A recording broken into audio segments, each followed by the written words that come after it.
There is a full moon in Scorpio coming up on this Friday, May the 1st. This is also Beltane or May Day, and this is a very potent, spicy full moon in Scorpio, to say the very least. It is in square to its ruler, Pluto. Of course, Pluto is at 5 degrees of Aquarius, and there is a lot of other things going on, but this is a full moon that really kind of strips us naked and reveals something. It exposes something, whether that's internal fears or subconscious blocks, control, manipulation. These are all themes of Scorpio.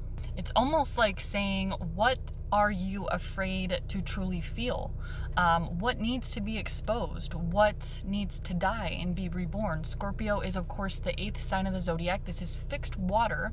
So I like to refer to it as kind of ice energy, but it's like something is thawing out, and something that maybe has been emotionally troubling you or been emotionally challenging you, or maybe you've been numbing out emotionally, is now going to be exposed. Now, it is a common theme with Scorpio energy to go through this death and rebirth process, but I do feel like, this is a full moon that it is particularly powerful and potent. When we deal with a full moon of Scorpio, of course, we're going to have the sun in the sign of Taurus, its opposite sign, and we have the moon in the sign of Scorpio because they are in opposition. So when we're dealing with this axis, this is an axis of death and birth, right? Or stability and or chaos and destruction. Taurus is very secure, so Taurus is about gaining security or gaining momentum, whereas Scorpio is very much about the transformative aspect, so it can be very destabilizing. Taurus is all about our comfort, and Scorpio is not so much very comfortable.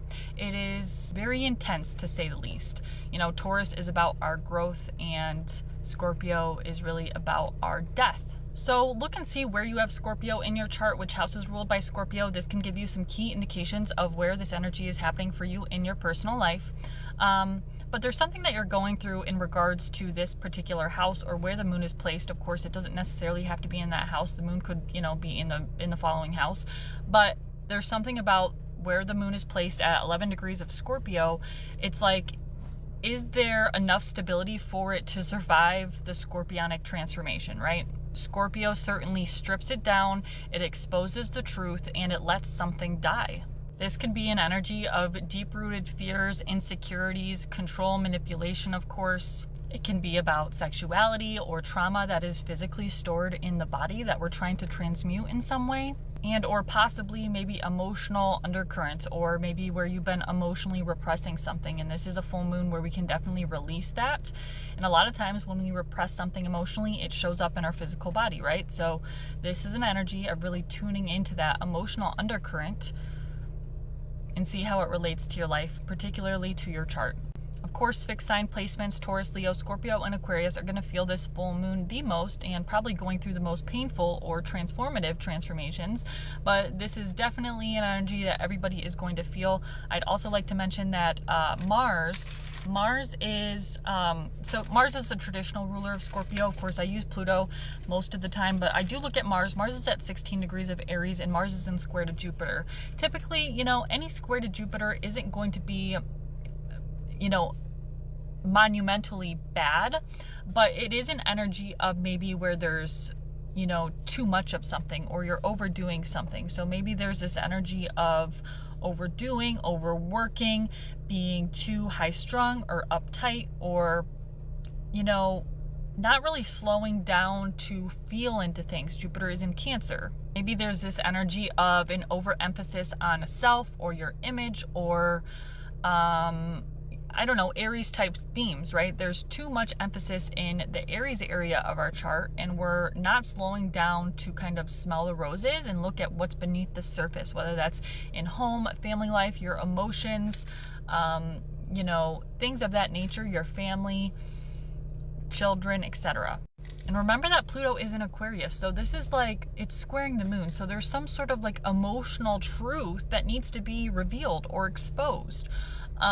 Look to see where Aquarius is in your chart. This will give you a little bit more of an idea of these two planets, the moon and Pluto, that are in square to each other. But it's like something can't be hidden anymore. Something can't be repressed anymore, especially emotionally. Something that we're comfortable with, something that we're probably uncomfortable with. but it's making you uncomfortable so that you can feel comfortable. It's releasing these repressed emotions so that you can release them and let them go once and for all. Like, it's like, I almost feel like there's been an overemphasis in a certain area of your life because you're kind of like covering up, like you're working too much, so you're not feeling the emotions from a breakup, or I don't know what it is for you. It's going to be different for each and every one of you, but you kind of get what I'm saying. I do think that there's going to be an emphasis on air energy during this full moon. Of course, it's a full moon in fixed water, but we do have Venus in Gemini now. We have Pluto in trine to Venus. There's this energy of connecting to other people through like intellect, ideas, meeting new people, getting out there, networking, things of that nature. It's possible that you become friends with, or you meet somebody through a shared idea, or you're able to look at something from a new perspective. And I think that's what this full moon is really kind of urging us to do. It's like we're able to finally look at something from a new view. Remember, Uranus is at 0 Gemini. So this whole new territory for Uranian energy, which is a topic for another video. But it really shifts our perspectives, and it introduces us to new ideas or new ways of thinking. So don't be afraid to think outside the box or do something new. Or, I know that you're going through a lot of transformative energy emotionally, but maybe that's the best time to try to switch things up in other areas of your life, to be able to process things. Even though you might not feel like you're processing your emotions in a particular way or the way that you think you should, maybe this is a new way for you to transmute energy and to process your emotions, if that makes sense. This is a very raw, it's a very passionate, and it's a very influential full moon in Scorpio, to say the least. It has a lot to do with like our psychology. It can be intimacy, like I said, sexuality, emotions, transformations. It's very Scorpionic in nature. So anyways, happy full moon in Scorpio, my loves. Tarot readings can be found up at the link in my bio, but much love and happy full moon in Scorpio.